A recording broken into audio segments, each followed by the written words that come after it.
Welcome back, pet parent. So excited for today's episode. We're doing something a little different. The format is a little different today, but I think it's going to be super, super fun. I actually have two guests for you today. We have BC Henschen, who has been around in the pet food industry forever at this point, and Dr. Cathy Alinovi, who is with Next Generation Pet Food Manufacturers Association. Did I get that right? Got it. We're going to talk about pet food safety today. This is something I really haven't covered that much on the podcast. I mean, if I think about it, like I've talked to Billy about it.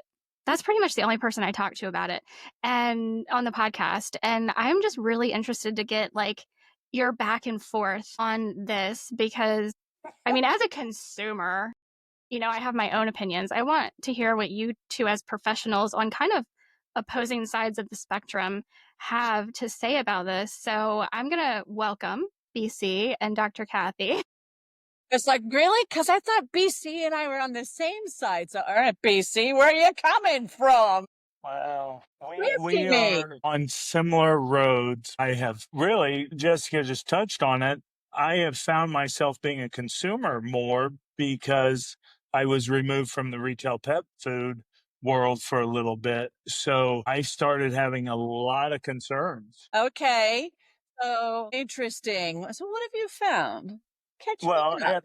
and let's You. start. Certainly, a lot of this was H1N1, the latest bird flu. That was certainly an issue that started exposing a lot of things. But let me back up a little bit. And, I'm doing what I would say is the honeymoon period's over for raw. I don't understand why we don't have peer-reviewed studies on raw. I don't understand why we don't have more white paper on raw. And I don't understand why we are still getting the trade secret BS line and I'll tell you, I had a conversation not just 2 weeks ago with the manufacturer, and he said, I can't tell you where we're manufactured. I can't tell you who formulates us. That is all trade secrets. We don't want that out in the universe. And I said, Brina or whoever knows exactly where you're manufactured. And if they wanted that facility, they would have that facility. But we're still hearing that. We're still hearing that from raw manufacturers. You're muted. I've lost her. Yeah. You muted her? I didn't I'm mute her. sorry. We Can had I- Bark Fest, and I was trying to make the less bark noise because the 4-pounder sounds like 200 pounds. So Yeah. that was a fresh food manufacturer, BC? Yes. I'm sorry, that's a load of... Yeah. I have But to it's say, still out there. for anybody listening and not watching, I can't tell you how much I love Dr. Cathy's faces. Like, I feel like this Can't is, play poker. I'm looking in the Literally, if you mirror. go by I my know. lack of poker face. It is like in my tiny little inner circle, like our running joke is that Jessica cannot control her face.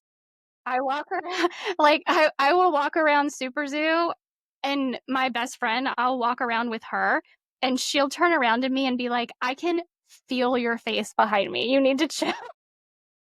Beautiful. I love it. So, BC, that's unacceptable. And I'm in But it's total still out agreement there. with you. I don't support that. It shouldn't be a secret. Where's consumer transparency? Our fresh, raw, real pet food manufacturers need to not be hiding because consumers have questions, and you're not going to sell your product if you're a secret. People want to know. Well, and I could tell you that one of those manufacturers, I mean, I don't want to get into names, but there's a manufacturer that's a friend of the real food movement that is not 100% transparent. And they still are able to kind of tout that line where they give a little bit, but they aren't giving the whole story. But let's back up. Okay. So I like to do, because I know I just hit you with a lot of things out of the gate, and let's take it step by step. I also am active in the cannabis research involving dogs. And I can give you, Cornell has a study on it that is a peer-reviewed study as it relates to pain in canines and the use of cannabinoid products. Butchering some of those words, but that's what I do. There's also University of Colorado has a lot of research out there that is, again, peer-reviewed white papers. So the hemp manufacturers could easily hang their hat and say, this is proprietary information. We don't need to give it out. There's no federal regulation forcing us to give it out. So why are we hearing that from real food, pet food manufacturers? Why are we not seeing, why are there not peer-reviewed studies? Why are there not more digestibility tests that are public? And that's one of the key things that we aren't seeing is digestibility information released. Okay, so you're right. You got me. What do I know? What I know is I don't have right here in my hot little hands my answer, but I'm writing it down because one of the things that we're doing at the trade association, so next generation pet food manufacturers, next gen, we represent fresh pet food manufacturers. So it's raw and gently cooked and it's some freeze dried and stuff. We have been challenged with that question. We have a lot of manufacturers who have heard that from their consumers. So I got to write this down because I have old lady brain. You want the peer-reviewed articles. There are peer-reviewed articles. I haven't read them all. I haven't read lots of them. I'm guilty. You know what I've done? I said to a researcher that we're working with, I said, would you put it all together for me, please? Mm-hmm. And I'm at the waiting for her to put it together and present it because there are over 200 articles that talk about, thank you, digestibility. But what I don't know is digestibility. There, I wrote it down. There are studies that show health benefits of fresh foods, specifically in pets. Digestibility is a really good question. And so I'd have to say, BC, I have to get back to you and I got to actually look at the literature. I commissioned somebody because my plate is full. But you're not which that was really lame, wasn't it? That was my lame cop out. And it's like, man, he caught me right at the beginning with a cop out response. There are studies and we are looking at putting it together because a lot of our manufacturers are challenged by consumers and veterinarians because there's that perception by veterinarians that there are no studies. It's not true. It's not that there are no studies. It's that they haven't been put together in a giant doorstop. Like it's literally the book from Science Diet that we get in vet school is literally 4 or 5 inches thick. It's like, don't. And people just look at that and they go, ooh, credibility. Well, I could put any bunch of blank page. We don't need to put blank pages because there are studies. It hasn't been organized. And so I'm working on that. Can we have this meeting later? Digestibility is an interesting Right. topic because, one, I think the majority of pet parents don't even know to ask that question. Mhm.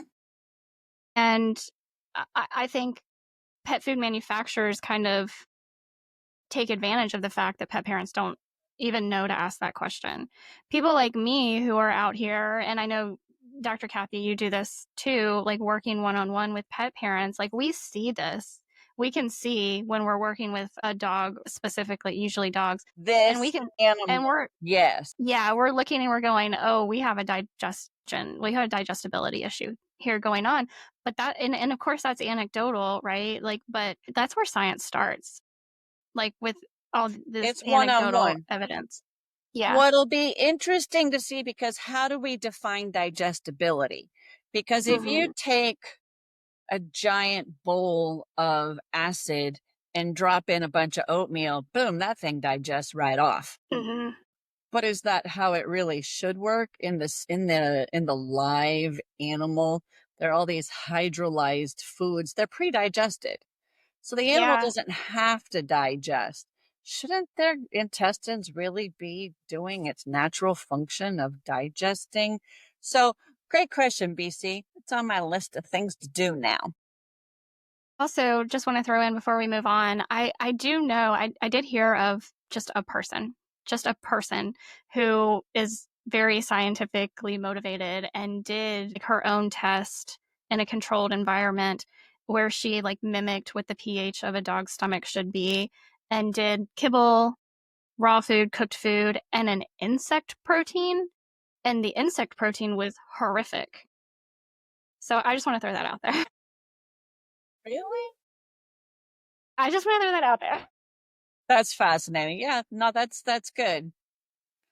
Yeah, that's Well, pretty and there's too. a lot of, well, I won't say a lot, but a couple of those insect protein companies actually have some pretty good digestibility studies, which once again, you get into, can we compare one study to the next study to the next study, because they're all using different criteria and they're looking at different micros and macros. And certainly over my head, there are a couple good pet food manufacturers that post that information immediately and make it available to the pet parents. But digestibility is just one. All right, pet parents, you already know that I talk all the time about needing to stop as much as we possibly can feeding our fur babies garbage. For lack of a better word, that's what we talk about here a lot. And again, doing the best we can, that is the message above any and everything else. The more we learn, the more we know we need to make some changes. And this episode is powered by Legacy Biome. This is no BS. And this is why I think you need Legacy Biome. So Legacy Biome offers premium. When I say premium, I mean premium FMT, fecal microbiota transplant capsules. These are products for your dog designed to restore and support a healthy gut microbiome. Yes, you heard me. Top tier microbiome therapy straight from nature's playbook. Gut health isn't optional. We talk about this all the time. It's not optional.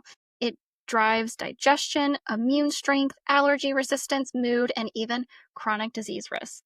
So if your pet's gut is out of whack, their whole system is out of whack. If you've learned nothing from me thus far, I think you should know that. So Legacy Biome tells us that their donor animals live on a raw, organic diet in pristine, chemical-free environments, generations bred to preserve a rugged and unaltered microbiome. No antibiotics, no pesticides, no synthetic crap, ever. And they screen those donors with the strictest protocols in the industry.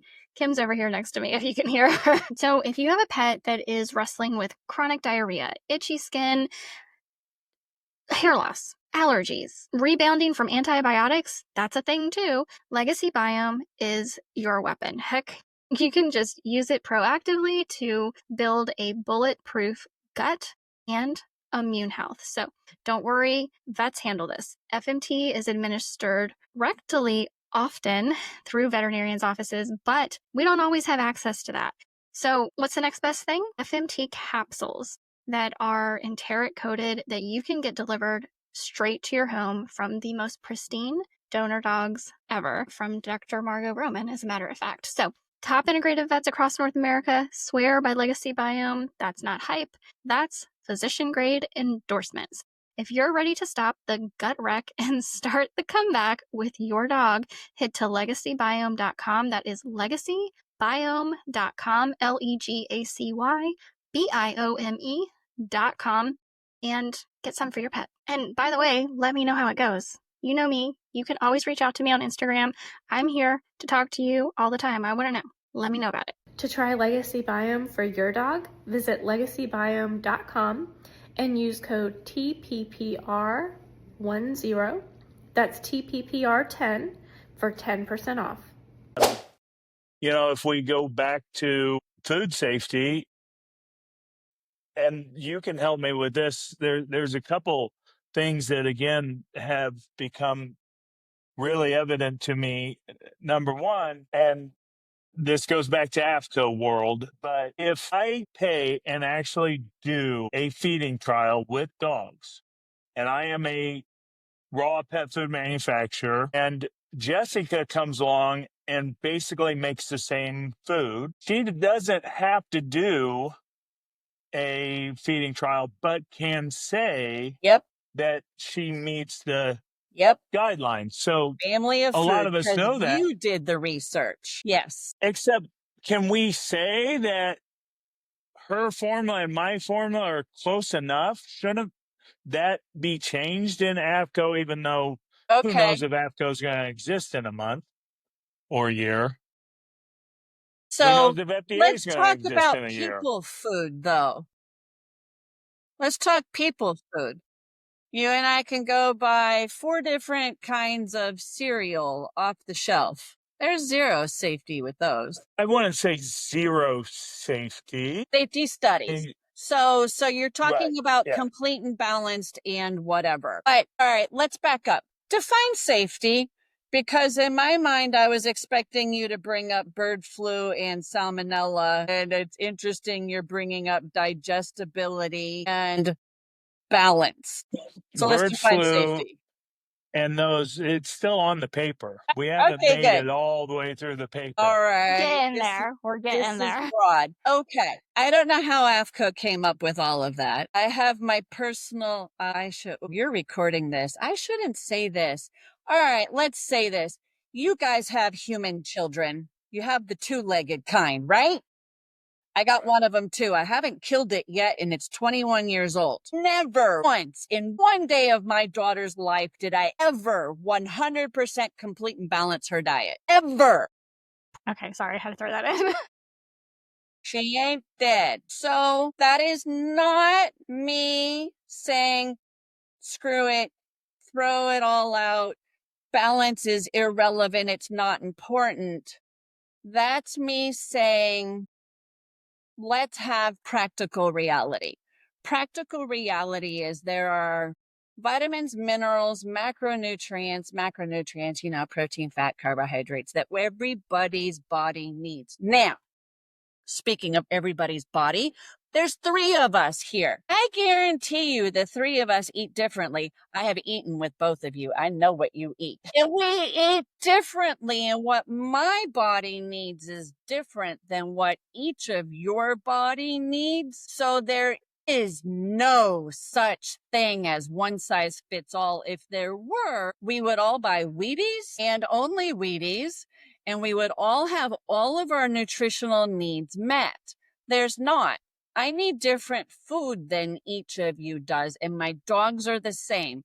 I have a herd, and everybody has different nutrient needs. So we start with the same basic food, and then we top dress on top based on what each one needs. AFCO can't do that. AFCO said, here's the basis. It's that silly food pyramid that we humans have.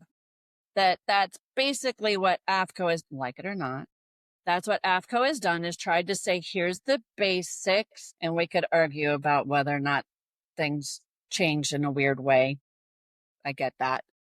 But that's the foundation. That's the basics. So sure, BC, if you do the studies that show these 3 ingredients are exactly what 6 dogs needs to make 6 blood values not change over a 6-month period, I see no reason why Jessica can't take the exact same 3 ingredients in the exact same ratio and say, your study's good. Now, if she goes and adds 4 more things, she need to do her own study of 6 dogs over 6 months looking at 6 numbers. It's minimal. It is not detailed. If you look at my body under a microscope, I need different things than you guys do. So Now, just a little side note, because we all know the late and the great, icon industry, Jacqueline. When I was at trade shows or meetings with her, I had my Answers, because at that time, being a founder of Answers, that was her company. I had my Answers goat milk. And I walked around with my quart of Answers goat milk containing my Diet Coke bottle because absolutely, because she Jacqueline, would come after no, me. you out. She Yeah, is it flipping was over in her bad. grave right now to hear that you admitted to that. Well, I fessed up at some point, but yeah, That's funny. I got the bad end of her several times on my Diet Coke. And I will say till this day, I feed my dogs far better than I feed myself.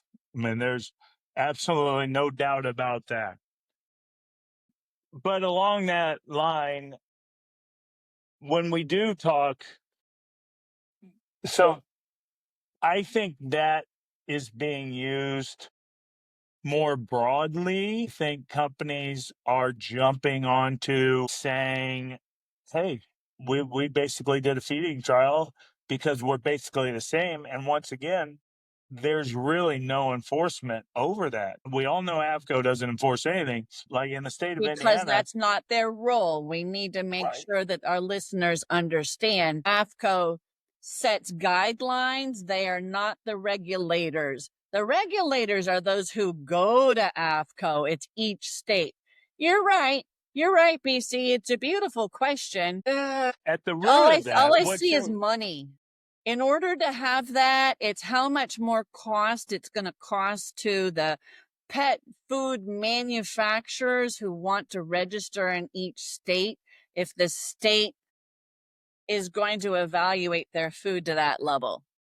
Somebody needs to be responsible for it. You're right. But who's who? The state or the manufacturer or the feds? I would go back to see, that's where I'm talking about the honeymoon. That's the other thing that I've heard so many times.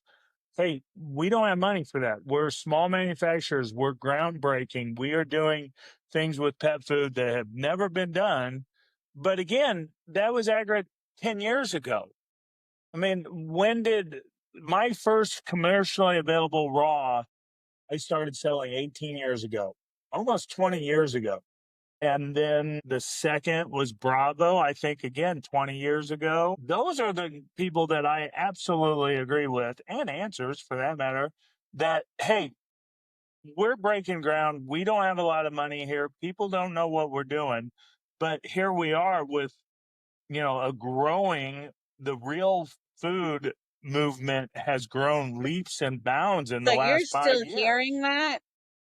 That's fascinating. Absolutely. That's fascinating because my members are actually doing the studies Well, and and we're your looking at members putting it together, are the but cream it's of the not there. crop. I mean, let's be True. real. Your members are the top echelon that understand that they need to be in an association with you, where a Most lot of of the these rest that are I'm like, talking about. you should hear what I've Exactly. been told. Oh my goodness. Right. We're rabble rousers was what one manufacturer said when they stopped being a member. Well, we think you're bucking the system. It's like, hello, what do you think we're here for? Isn't that the point? Right. I want to go join my trade association. We want to go with status quo. We want to change nothing. But wait, we make raw pet food. Anyway, that's a very fascinating perspective, BC, because I think I'm over here in La La Land because I don't talk to those people. That's very fascinating. And those people, to I'm use writing that those down terms, also. I feel like those are the more mass brands. I mean, when you're talking They about are. kind of the big in the real food movement, those, again, my opinion on Jessica's podcast, my personal opinion, those largest real food manufacturers are some of the worst out there. But those are the ones that have the money to do the research and are not doing it, or they're doing it and they're not releasing it because they don't feel like they have to. They And don't. they're also the ones that are not interested in helping anybody else. Your members are going to be open, They are. which is a nice transition into that food safety, because you can help educate me here. There's a great store that I love who has stopped selling raw milk completely for pets because she considers it too much of a risk because of the lack of cooperation between manufacturers when it comes to when a new risk is discovered. That, if a new risk and they're all talking about one that's in Kenya right now that was found in raw milk. But when a new risk is discovered in the human milk chain, USDA, FDA, all those have requirements for reporting, and then they report to the others, and so on and so forth.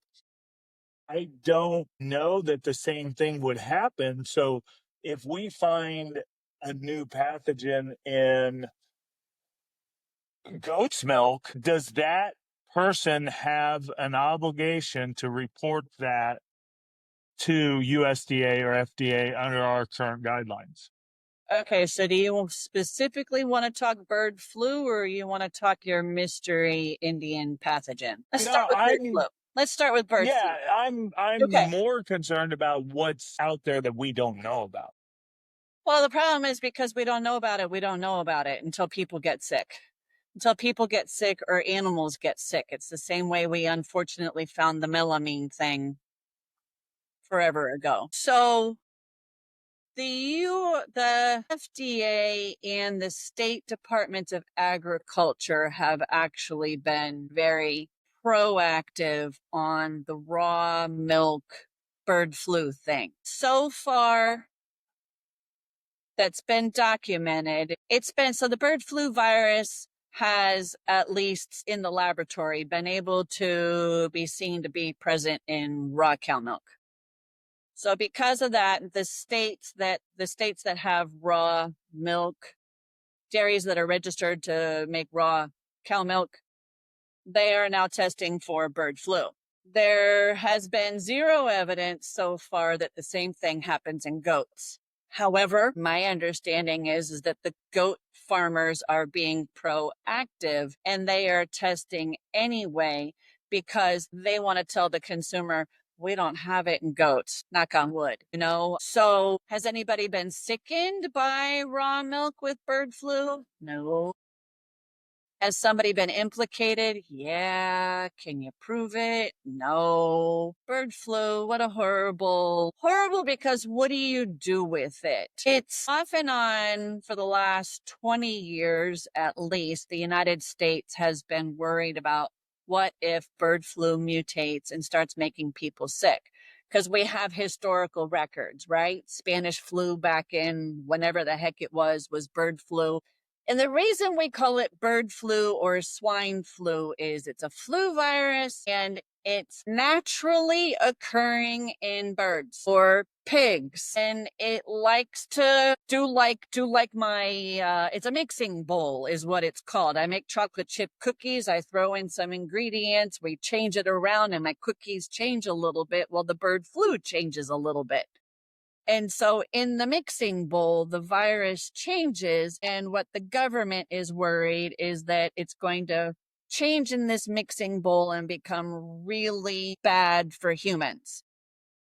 Like Spanish flu. Of course, remember back in Spanish flu days, we didn't have closed sewage system. We didn't understand we needed to use soap and water and brush our teeth and that we should wash our hands and things like that. We do understand basic cleanliness and hygiene now, although we have a whole lot more people in a lot less space now. So bird flu last year changed a little bit and it made some cats sick. 12 out of 75 million cats in the United States got sick and died. And I'm very sorry for the 12 cats and the 12 owners. But I'm sorry, look at statistics. That is a microcosm. It's not 1,000 cats. Holy cow, could you imagine? No, it's 12 cats. And nobody wants that for their cat. But it's being misrepresented as, God, they're all going to die. Right? We don't want it to mutate and become that. We certainly all lived whatever we lived with COVID. And nobody wants to go through that again. And so that's what government is trying to do, is protect us from ourselves. But we also need to be able to live life. And there's an element of making a decision for yourself with government helping enough. So, okay, go back to raw milk. It could be dangerous. So put a sign on it. And then right? Sushi. You guys eat sushi? BC doesn't. Maybe sushi. You do know that. You eat sushi with your Diet Coke. No, BC doesn't eat sushi. But there's a warning at the sushi restaurant. Sushi restaurants are doing great, even though we could get sick. Right. And as immunocompromised that I am, right? I'm a little bit more You're going to be aware, more cautious. You should be. But I'm not more cautious. I'm more aware, but I'm not more cautious. I mean, you've been out to my You property. drink Diet Coke. Yeah, and I got horses, and I fall into a pile of manure, and I go on. I Yes. drop but my whole where this came up is, and this goes back to one of your earlier rants. People do not rotate their pets' food.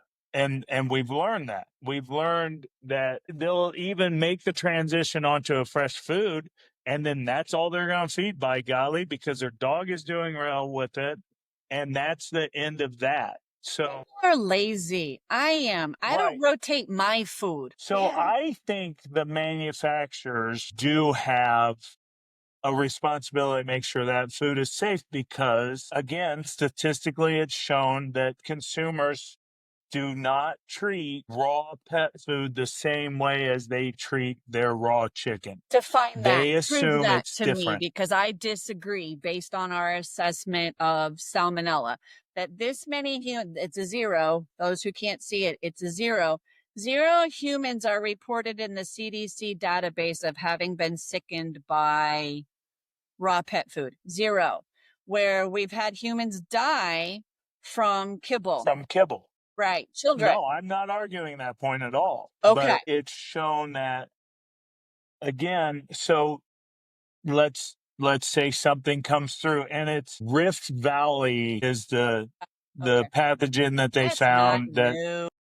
No, but they're worried that that's going to come over here, of course. But if something like that comes up and gets into the pet food, and those manufacturers are not testing for that, nor do they have the capabilities, because once again, they don't have the money for that. We're a small manufacturer. How can you expect us to test for all these things? Do they bear any accountability if their food? But let's even simplify it. Let's go E. coli. Let's go salmonella. Now, granted, we don't have any hospitalizations as we did. I mean, I was around in the big 2007. So when you mentioned 15,000 dead cats or whatever, I was selling pet food and people had cats dying in those numbers. And they didn't know to test for that. That altered ingredient, nobody was testing for that. In fact, they specifically were making sure that it couldn't be tested for. But you put that same situation out to a small real food manufacturer, they're going to say, we don't have money to test for any of it. So where are you buying your ingredients? Many of our members buy USDA sourced and passed meats. So, okay, let's talk several different diseases. Bird flu, for example, like salmonella, is considered inherent in the animal. Okay. Salmonella is inherent in poultry.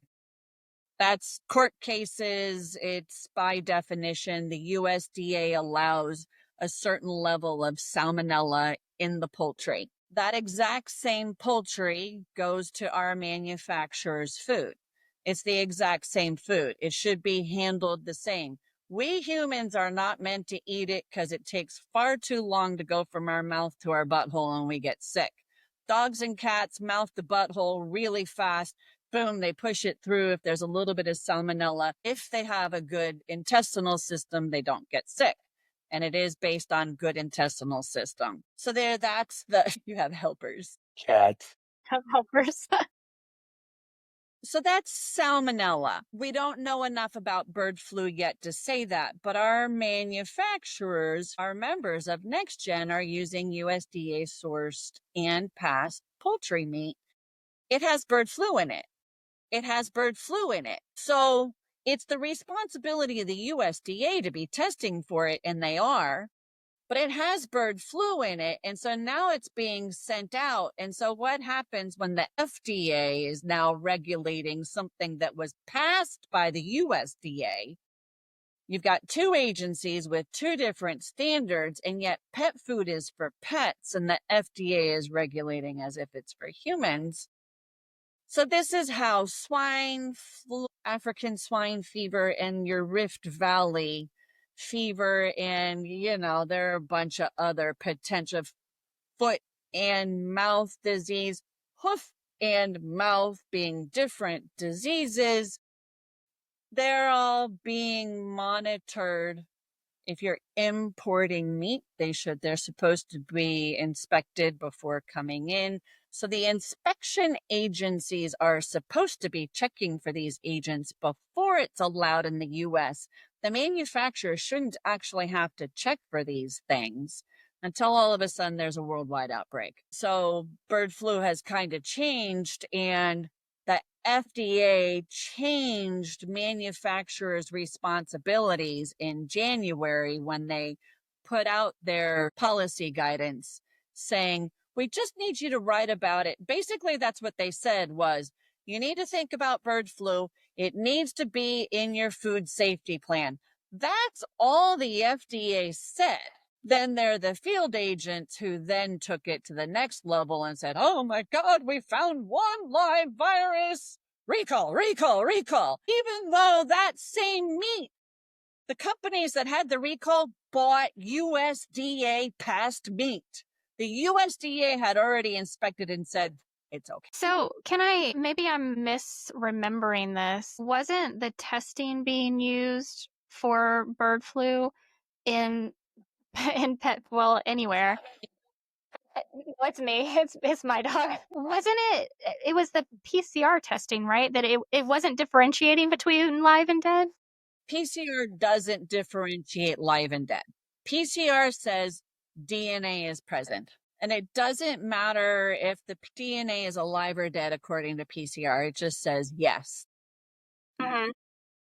Then until bird flu, the gold standard had been virus isolation, which is send it off to the lab, and the lab tries to create and grow a live virus. I mean, it's not really living because it's a virus, but if it's quote live, it can replicate. It can then go on and infect something else.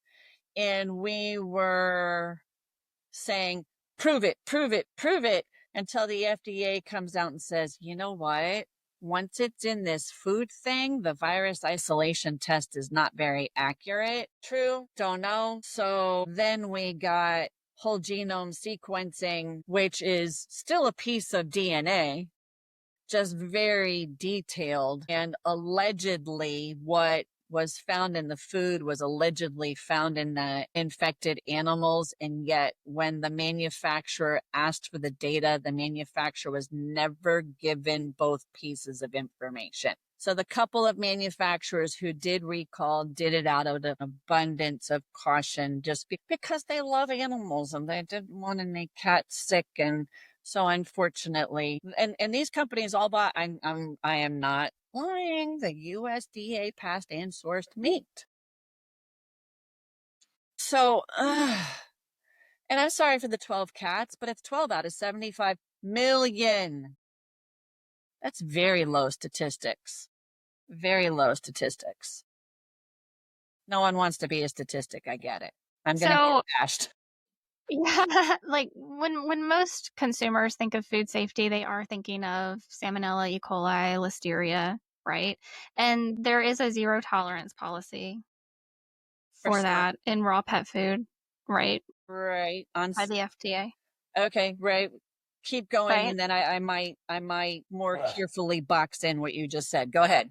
Okay, yeah. Well, that's my hope, is that you do more carefully box that in. I'm sure BC has plenty more questions. My biggest question, and I don't know that we can answer this, but like, as what I consider myself to be an educated consumer. Bigger concern, my concern isn't with Salmonella, E. coli, and Listeria. I just don't have that concern with what I feed my pets.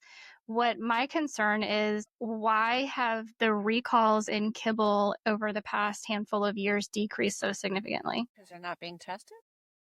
I know. Well, that's like, I feel like there's this false sense of security being created. Really? See, and That's I what would have answered sarcasm looks differently. and sounds like. Go ahead, BC. Now, keep in mind, I mean, pet food manufacturing is I mean, that's my thing, and it's kibble. I like it. I've been in plants. I've made food, et cetera, et cetera. I would say that testing has gotten better at the manufacturing side of it. Manufacturers have more tests at their availability that their in lab can do, where a lot of times those tests had to be sent out, and that the ingredient suppliers are also doing more testing because they're tired of getting refused loads at the dock door. When my friends in the business go out there and they core the grain cart or whatever they do, and they come back and say, yeah, we're not taking this load, go on with it. So I would say it's a combination of all of it. Certainly the government doesn't have money to do testing. And I would say most pet food on the market, regardless if it's kibble or raw or fresh, most of it has not been tested by a government. Agreed. We are relying completely on manufacturers. And most of the time you're talking about co-packers. And once again, those co-packers are going to be so heavy on their ingredient suppliers. If you send me a bad load twice, we're never doing business with you again because Right. you have held up everything. So it's gotten a lot more stringent on the manufacturing side. Which is what the FSMA, Food Safety Modernization Act, was supposed to do. They were supposed to every manufacturer is supposed to have a food safety plan. Well, my sarcastic remark, because I'm good at those, ever since the beginning was that's good manufacturing practices, and that's what manufacturers should have been doing all along, is you should have a food safety plan. You should go, well, there's a light bulb right above this machine. Gosh, it could break. Why don't we put a cage over it? And that goes in your food safety plan. And so this is good food safety. FSMA, the Food Safety Modernization Act, came out, and one of the things that's supposed to happen is every food manufacturer, people or pet food, is supposed to be inspected every 5 years. Government thinks they don't have money now and they want to balance a budget. They have never been able to inspect every manufacturer. I have manufacturers who have never been inspected. But the opposite side of that exact same coin, flip it over, and the other side is once you're considered a bad player, in quote marks, from the FDA, as in you come on their radar once, you never get off their list. If you come on their radar once, they will inspect you year after year without zero forgiveness. They are going to regulate this one company into compliance. But if nobody else has, if other 15 companies haven't ever been inspected and don't come up on their radar, they never get inspected. And so that's not really what FSMA was supposed to be doing. The manufacturers absolutely are responsible for their safety. And I agree, BC, there are some great tests that the manufacturers can now look for the pathogens, the Salmonella, the Listeria monocytogenes, because that's the only bad Listeria. There are a whole bunch of other ones that don't matter. E. coli DEC, which is the Shiga toxin. It's another E. coli. These are the ones that make people sick. And that's what we're worried about. Make people sick from pet food. None of you people should be eating pet food. You should eat people food. Pet food's for pets. It needs to be safe, but dogs and cats with a normal, healthy system can eat salmonella. I cannot. Mm-hmm. I get sick. They might get a little bit of soft poo tomorrow and then be fine and then go eat the cat poop and get soft poo that day too. So there are a lot of safety things in place now. Okay, how come more kibble companies aren't getting in trouble? So how long did it take for the government to figure out melamine? Long time, because it hadn't been identified. So they didn't know how to search for it. And I think the only reason they found it, boy, talk about the good and the bad, is because animals continued to die. It was awful. Think back a year and a half ago, one of the big manufacturers was implicated in a lot of animals with nasty bloody poo and some deaths and stuff. And the government did a bunch of research and they never found anything. And I know people who did private investigation trying to find, couldn't ever find anything, and animals died.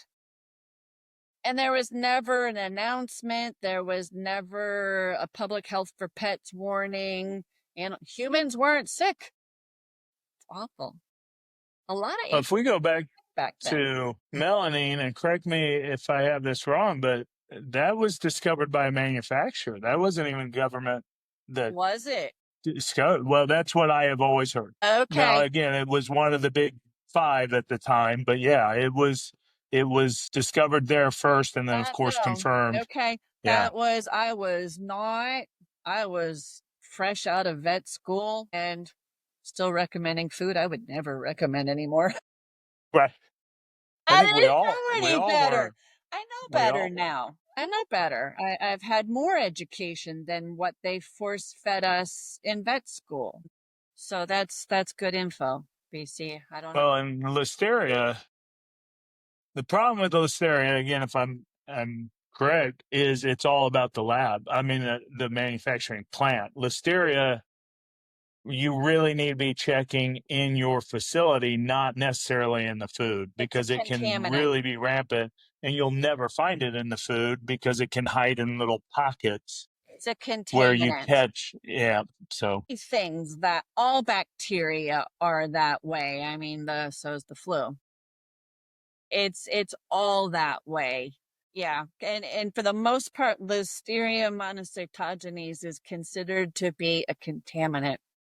It likes refrigeration, so it grows in the fridge, doesn't grow in the freezer, and it does not grow at room temperature. But if you kill every other bacteria in that pile of meat, Listeria goes, yeah, baby, put me in the fridge. I am gonna grow. And it makes humans sick. Again, don't eat the dog food. Don't eat the dog food. And wash your hands. Please. Wash your hands. And wash the dog dish. And clean, yeah. Right. Yeah, wash the dog And dish. don't leave it on the floor because the 3-year-old children go, look, Fluffy eats out of this. Let's pretend. Let's have tea. Because that's what kids do. So parenting is protect our kids and, teach our kids from the beginning. Raw pet food, raw chicken, wash your hands, cut your veggies, then your meat. Don't do your salad after the chicken. We've been told good food handling for decades for people food, the exact same good food handling training. Good food handling is what has made humans have much less disease because now we know you cut your lettuce before you cut your chicken. Wash your cutting board. I got 6. One's for meat, one's for veggies, one's for onion. Nothing fruits on the onion board. I will yell at you when my cantaloupe tastes like onions. But that's how we learn things. And there was a period of time when people washed their meat. And now the researchers are finding that when people wash their meat, they're actually sprinkling bacteria all over the sink. right. No, you take the hose and you spray it down. And actually everything that you just talked about, by statistics, you should be doing with kibble. You should. Kibble, absolutely. You should be washing your bowl. You should be washing your hands after handling that kibble. There's more chance of a contaminant in that kibble than there is that fresh or raw food. So, okay, with fresh food in general, manufacturers are using safety measures, some that I can name off the top of my head. Some are being cooked. Some are using HPP, some are using bacteriophages, some are doing test and hold, some are doing multiples, including test and hold. So I'm curious, BC, like where are the shortcomings that you're seeing? Don't think I'm rapidly trying to list manufacturers in my head. There's not enough test and hold happening in the real and fresh food movement. I do not think enough. In fact, I don't think most of the manufacturers, now again, there are so many of them, but test and hold is not being done enough, in my opinion. And I'm waiting on Dr. Cathy because she should know more than I do. I'm going through my list in my head, just like you just did. Go tick, tick, tick, tick. There are a good number of manufacturers who rely on the supplier. I think that's a problem too, because that in fact, worked for E. coli 0157H7 is it ultimately went back to the farm, the feedlot, and when the producer of the beef stopped providing deadly E. coli contaminated meat, everybody downstream all was protected.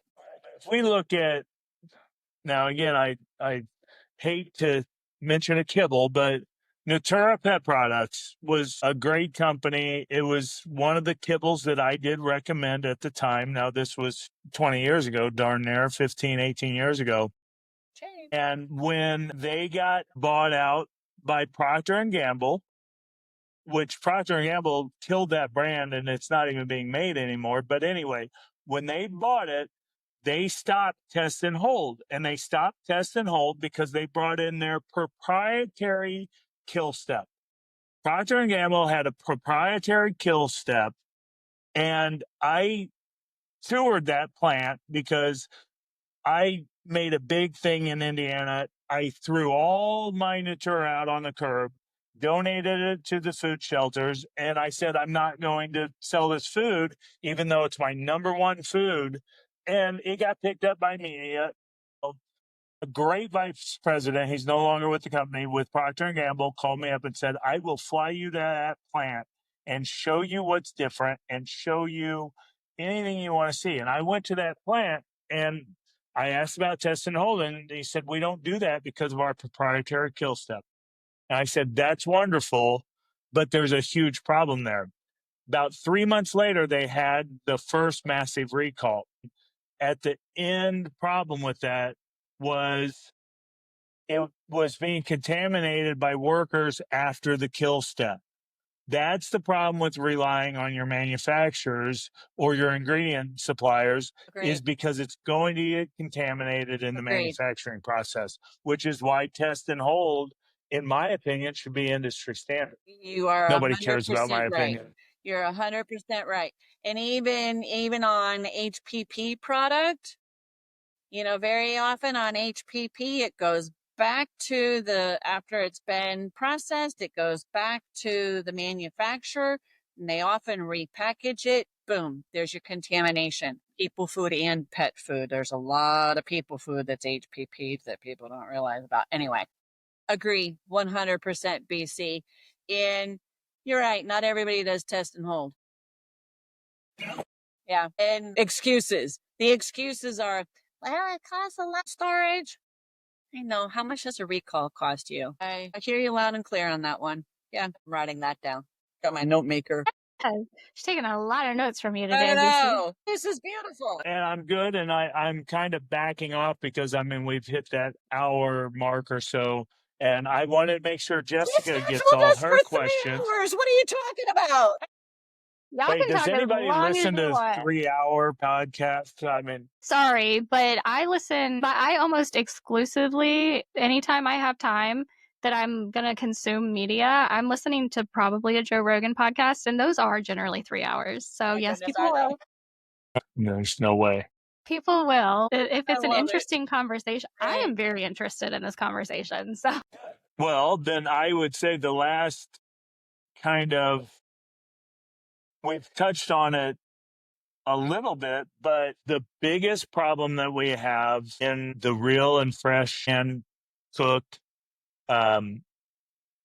There is no standardized policies and protocols. There's the Food Safety Act, which says certain things, but once again, I come back to, if company A has discovered something, they're not going to share it with company B. In fact, they're going to figure out how to migrate it so that they don't have to share it with anybody if they could. Right. And that's where, and now, correct me if I'm wrong, but as long as I don't put that AFCO sticker on my food, if I start buying goat's milk, I register with the state chemist here in Indiana, I can sell that as a pet food supplement, because it wouldn't be a complete imbalance. The USDA, FDA, and any governing bodies besides the state chemist would have no idea that I'm making a pet food. If you never leave Indiana, what you have just said is correct. And there are a bunch of small companies, and that's what they do. And if I leave Indiana, what triggers that, though? Is that voluntarily? If I start selling it on the internet? Now you're talking apples and oranges. Are you trucking it over to Illinois? Or are you selling on the internet? Two totally different. The internet? Yeah. Internet's a gray area, and it depends on the state. There are some states that are actively looking for manufacturers who are selling.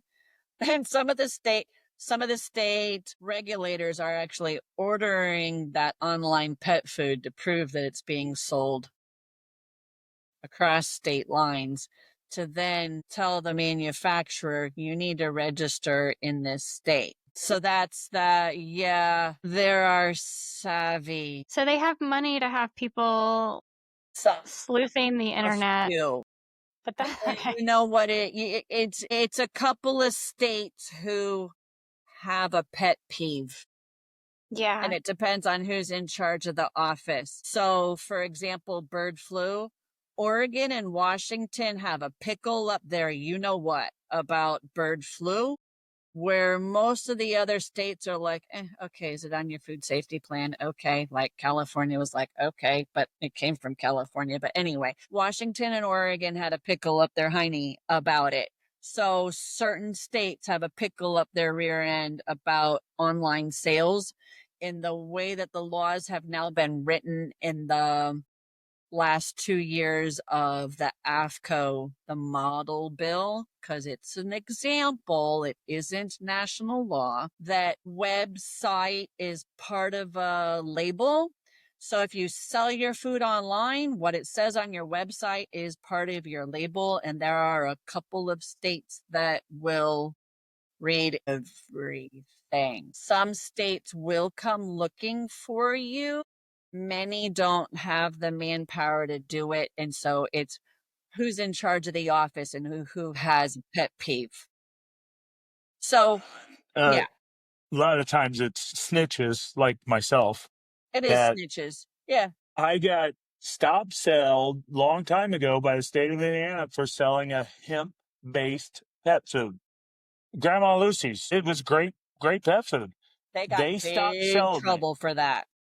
Well, when the state of Indiana stopped selling me and pulled it off my shelves because they knew I would sell it underneath the counter like I was on Life Extension, it was sitting in Chewy's distribution center right down the street from me. And I knew that because I had a friend at the distributor. And I went back to the state chemist and I said, this is how much of Grandma Lucy's hemp seed products that Chewy is receiving here in Indiana. Why aren't you stopping them? And they said, we can't tell where they're selling it. So they could be selling it to Illinois, which would be just fine. And no, it wasn't. I did not like that a lot because the FDA said hemp in pet food is illegal. No. It doesn't matter what state you're in. I've heard of several people telling on Grandma Lucy's. So that was a cop out on Indiana's part. Well, I was trying to get Chewy in trouble. I wasn't trying to get Grandma Lucy in trouble. Yeah. So isn't that interesting? Because Indiana has a reputation for being nitpicky, would be a generous kind term in their review of labels, and yet they allowed commerce because like the that. field inspector did not want to have to go through the Chewy distribution center. Right. Now, again, I will qualify that. This was years ago, and they've changed the food inspector that's out in the field. But back then, he wasn't interested in walking that He didn't want to work that distribution hard. center. No, But he's the like a label cop people in the pulling people audience, over. He won because he got food off your shelf. Boom, I can take the rest of the month off. Right. Yeah, you're right. You're right. Low hanging fruit. exactly. But Grandma Lucy's doesn't make that anymore, do they? So at the end of the day, consumers have to take on the responsibility of educating themselves. Regardless of pet food or people food. Pick a neck. So I'm curious from both of you, from your different perspectives, when a consumer is going to choose a pet food, what should they be looking for? When we are talking specifically about pet food safety, Yeah. I would tell them to call the manufacturer and ask what are their protocols when it comes. Use some specifics. Ask them about bird flu. Ask them about test and hold. If they're not doing test and hold, what are they doing? What is their kill step? If they don't like providing that information, move on to the next manufacturer that will tell you that. Yeah. That's where a lot of this, when I reached out to you, Jessica, was because I've been doing a lot of that for people that I'm consulting with. And I'm getting told, yeah, I'll tell you, but you can't tell anybody, or we're not telling you. It's a big secret. And I hate that. And I don't think it's doing our industry well. And I think a lot of us, especially in the real food communities, are making assumptions about some manufacturers that you should not be making assumptions about. That's the other, before I turn it over to Dr. Cathy on that, the other thing I would tell you is audit. Because as we've said, people are not rotating their manufacturers well enough. If you think BC's Pet Food is doing great for your dog, you've already asked all the questions of me when you started feeding it a year ago. You should be calling me again in a year, because I might have changed. I may not believe in test and hold anymore. So you got to audit your manufacturer as well if you want the absolute best for your pets. I think I agree with everything you said. I agree. Call the manufacturer. I am going to have to bookmark this because you've agreed with me multiple times and I've stumped you multiple times. And Once. I've never done that. Twice. See, twice. Okay, I'll take it. I'll take it as a win. That's awesome. No, I agree completely. All right, let's talk politics. Not really politics. You mentioned way back at the beginning that maybe AFCO's going away. Ooh, boy, there's a lot changing. So what, a year and a half ago, the PURR Act, PURR, was proposed by Pet Food Institute. And basically what they said was, let's move it all to the FDA. But now the new government is like, whoa, now, hold on. We don't want to spend the money. It's all going back to the state again. So it's been fascinating watching the state regulators.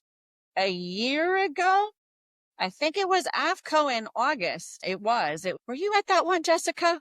Was that the one when Stan cried? Yeah. Okay. Yeah.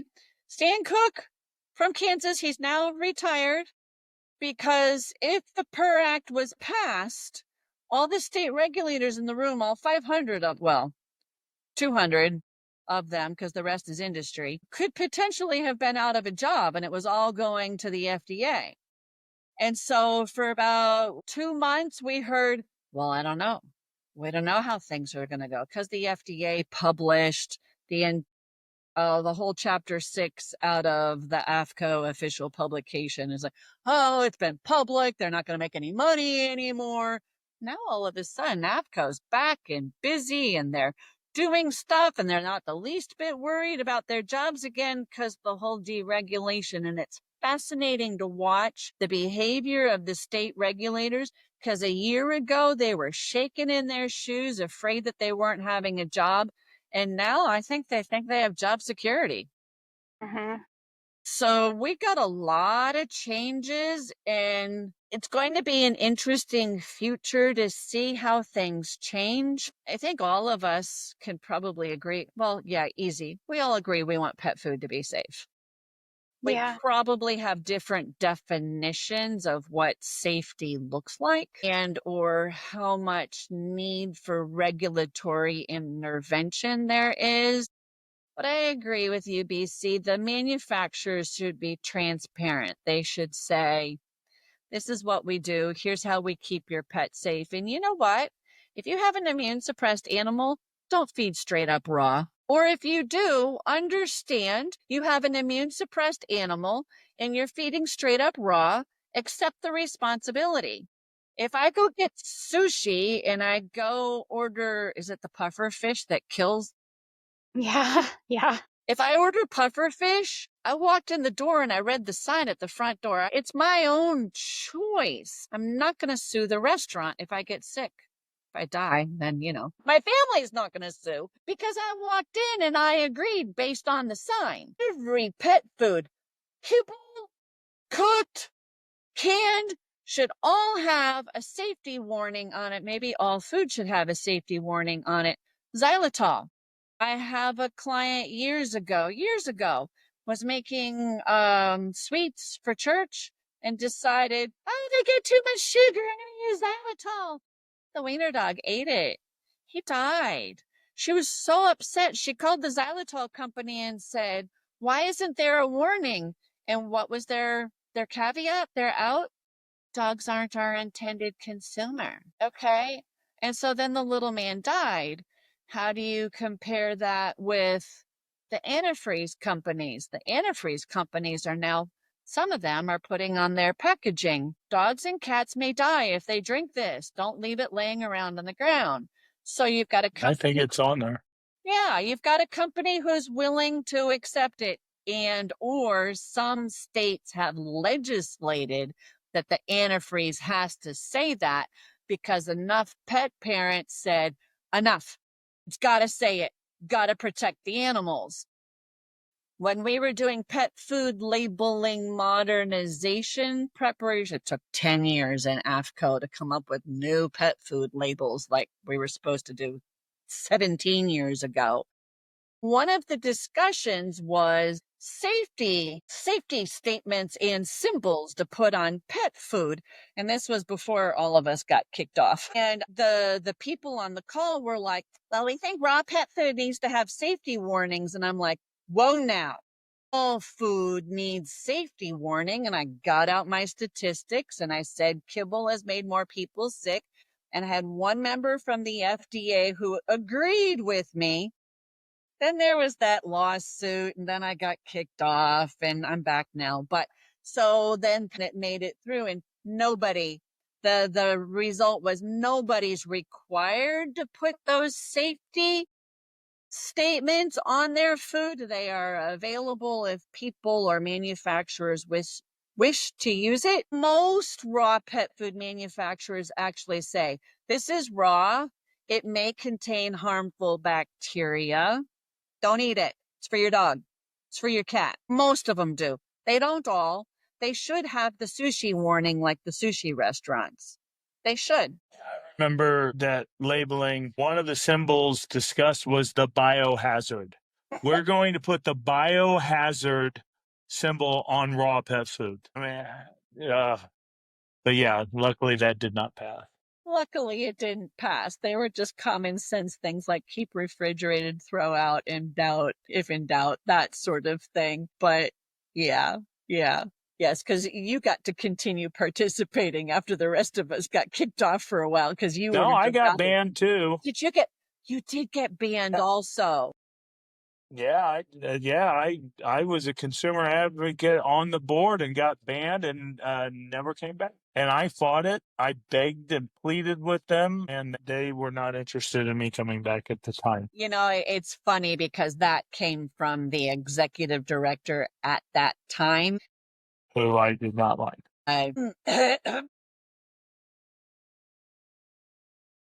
But once again, I mean, that's the biggest, you want to talk about the biggest weak link when it comes to consumers, what you just were talking about, Jessica, is you notice neither one of us said, look for the AAFCO statement, because we don't care about the AAFCO statement, because AAFCO is really nothing. AAFCO is a way for state employees to go on a little brief vacation and get paid for it. It has nothing to do with pet food safety. Now, once again, this is the opinions of BC and not necessarily of the others on this podcast. Right? But that's the whole purpose of AAFCO. It has very little to do with real pet food safety.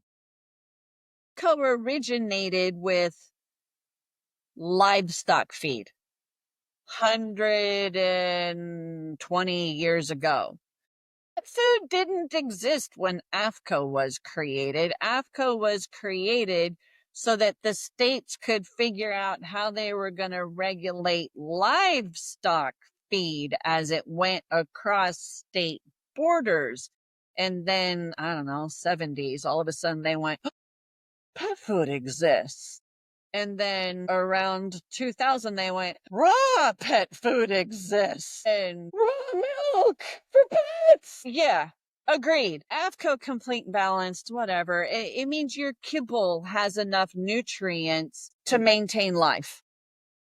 Yeah. And keep in mind, I know we're winding down here, but my last little story I want to say about AAFCO, because I was there. I was there the moment that Dr. Cathy was booed by the state regulators for just proposing that maybe plastic isn't the best thing to feed to cows. She was booed. And it Wow. wasn't audience members. I mean, it was audience members too. It But was the board. state regulators sitting at the board. And I was there for that moment. And I was also there when they called our good friend Roxana a hippie for some of her thoughts. Vegetarian hippie. Yeah. Yes. Yes, But absolutely. that's where I come from when I say ASCO's not doing anything really good for our pets. I can't. I mean, that's such.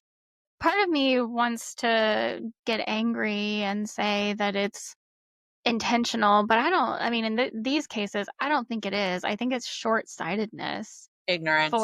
Yeah, I mean, Exactly.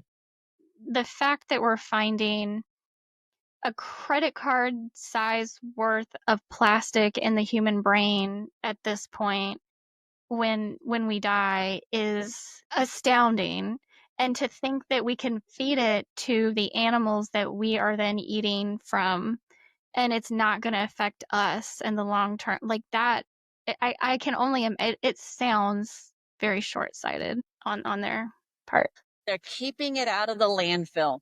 They are very proud of reducing waste to the landfill by upcycling the waste. And gosh, can you imagine if it's a credit card in us? How big is it in our pets? Since I they're know. getting the waste from our food.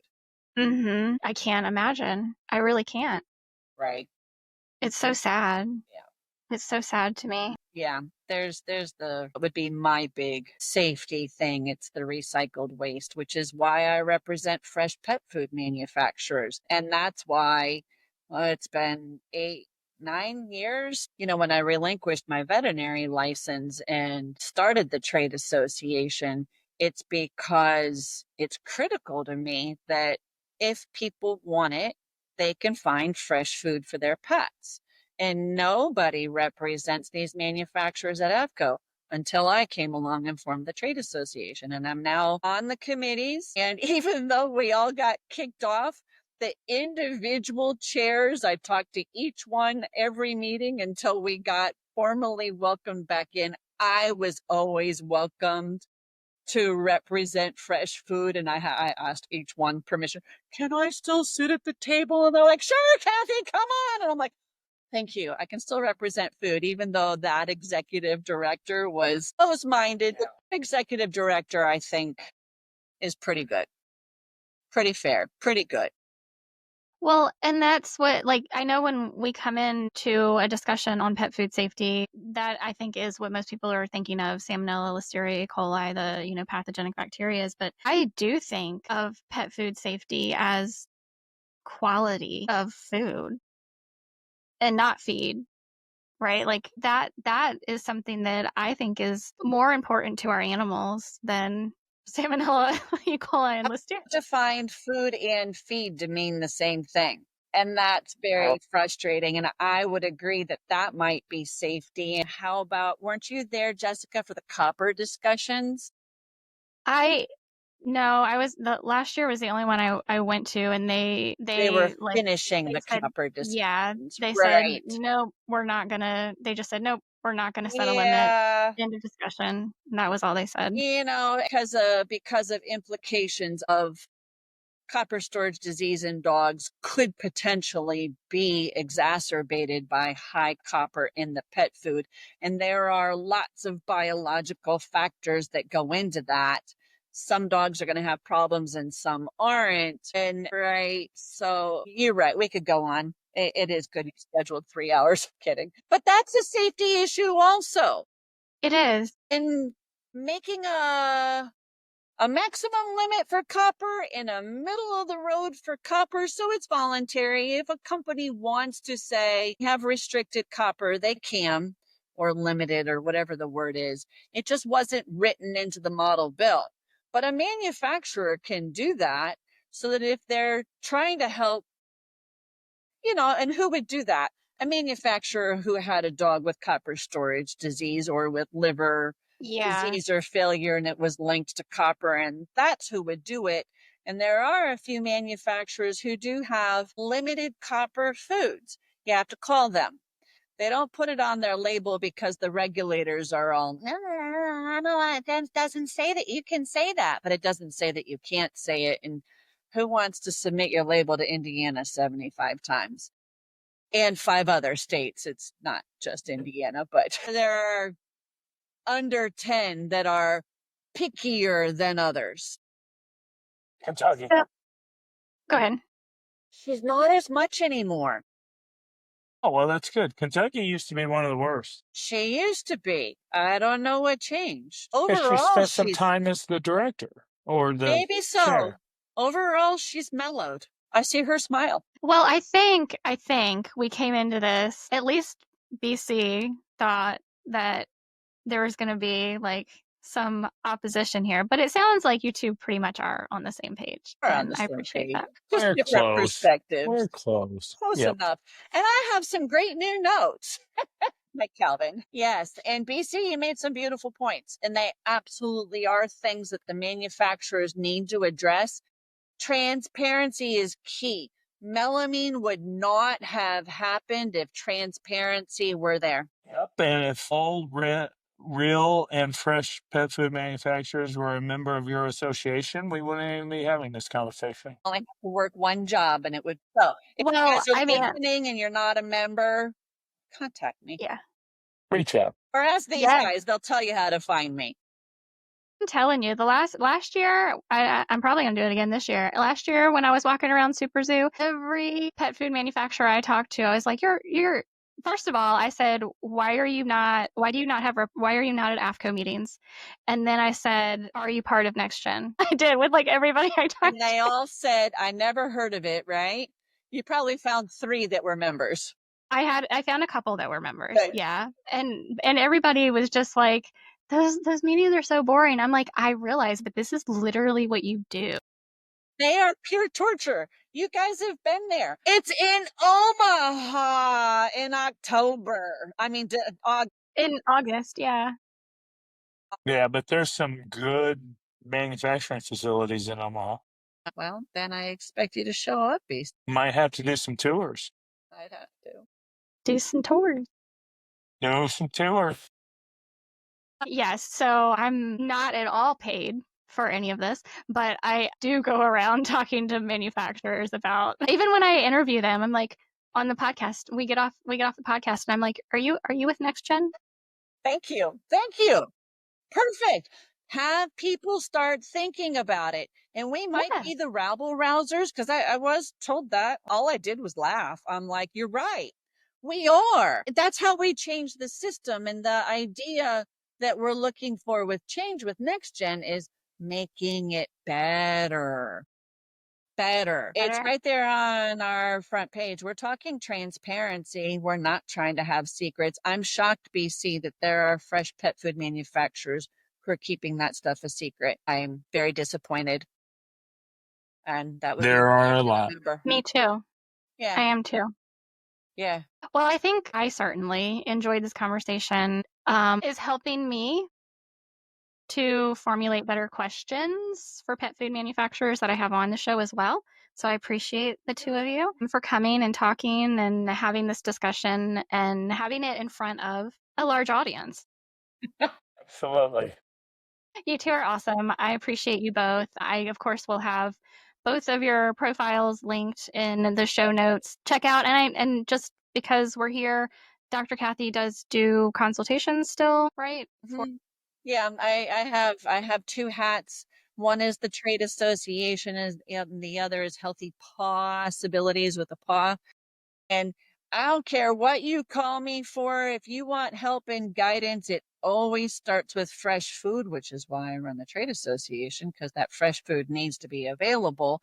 You can't get good health without quality food.